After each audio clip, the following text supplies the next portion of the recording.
भारत में शीर्ष 10 डरावने मकान, top 10 haunted places in India. नमस्कार दोस्तों, आज हम आपको ले जाएंगे भारत के 10 सबसे डरावने मकानों की दुनिया में, जो आपको हैरान कर देंगे और डरा भी सकते हैं। इन मकानों की कहानियां और उनसे जुड़ी हुई भयानक बातें आपको चौंका देंगी और आपको सोचने पर मजबूर कर देंगी।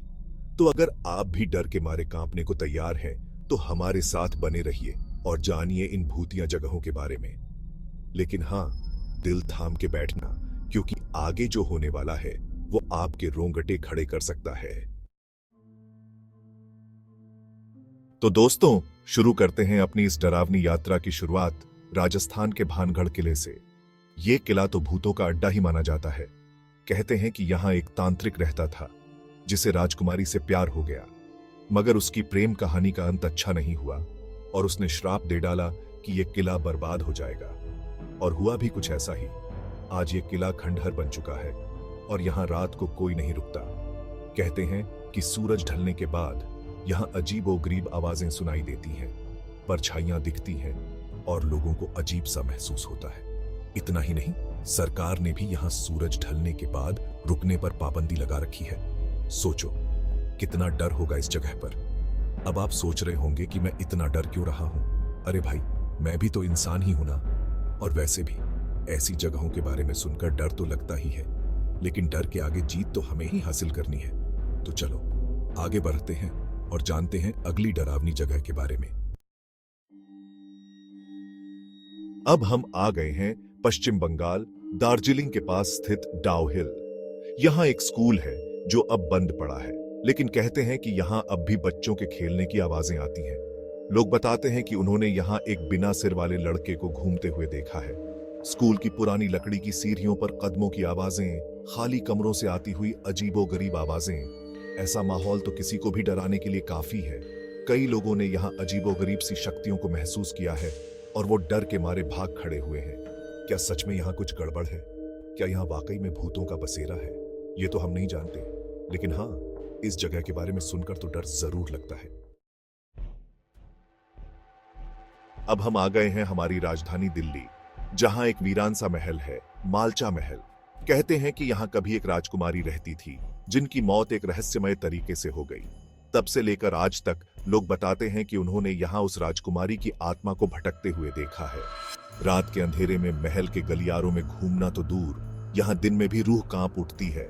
टूटी हुई दीवारें, जंग लगी लोहे की सलाखें और हर तरफ फैली सन्नाटा।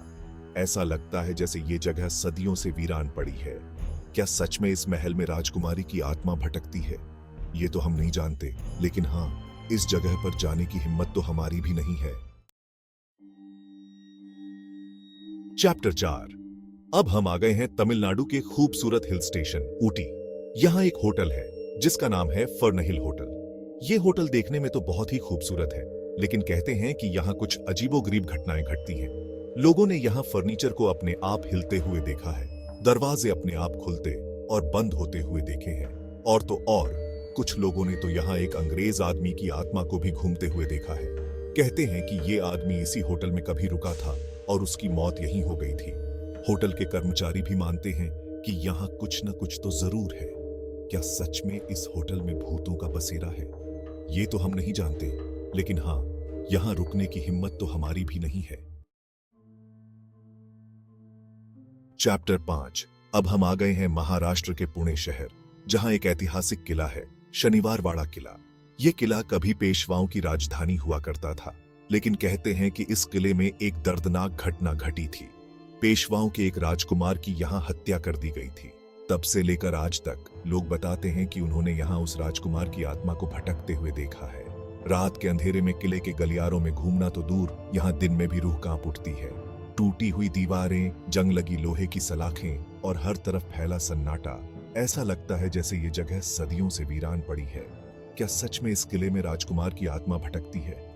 ये तो हम नहीं जानते, लेकिन हाँ, इस जगह पर जाने की हिम्मत तो हमारी भी नहीं है। चैप्टर 6। अब हम आ गए हैं गुजरात के सूरत शहर के पास स्थित एक समुद्र तट, डुमास बीच। ये बीच देखने में तो बहुत ही खूबसूरत है, लेकिन कहते हैं कि यहाँ कुछ अजीबोगरीब घटनाएं घटती हैं। लोगों ने यहाँ रात के अंधेरे में अजीबोगरीब आवाजें सुनी हैं, परछाइयां देखी हैं, और तो और कुछ लोगों ने तो यहाँ एक सफेद साड़ी वाली औरत को भी घूमते हुए देखा है। कहते हैं कि ये औरत इसी बीच पर कभी डूब गई थी और उसकी आत्मा अब भी यहाँ भटकती है। रात के अंधेरे में इस बीच पर घूमना तो दूर, यहाँ दिन में भी रूह कांप उठती है। क्या सच में इस बीच पर भूतों का बसेरा है? ये तो हम नहीं जानते, लेकिन हाँ, यहाँ जाने की हिम्मत तो हमारी भी नहीं है। कुलधरा गांव, राजस्थान का वीरान गांव। अब हम आ गए हैं राजस्थान के जैसलमेर जिले में स्थित एक वीरान गांव, कुलधरा। कहते हैं कि यह गांव कभी बहुत ही खुशहाल हुआ करता था, लेकिन एक दिन एक राजा को इस गांव की एक लड़की से प्यार हो गया। राजा ने उस लड़की से शादी करने की जिद ठान ली, लेकिन गांव वालों ने राजा की बात नहीं मानी। गुस्से में आकर राजा ने इस गांव पर हमला कर दिया और सभी गांव वालों को मार डाला। तब से लेकर आज तक लोग बताते हैं कि इस गांव में भूतों का बसेरा है। रात के अंधेरे में इस गांव में घूमना तो दूर, यहां दिन में भी रूह कांप उठती है। क्या सच में इस गांव में भूतों का बसेरा है? ये तो हम नहीं जानते, लेकिन हाँ, इस जगह पर जाने की हिम्मत तो हमारी भी नहीं है। चैप्टर 8, जीपी ब्लॉक, मेरठ का रहस्यमयी घर।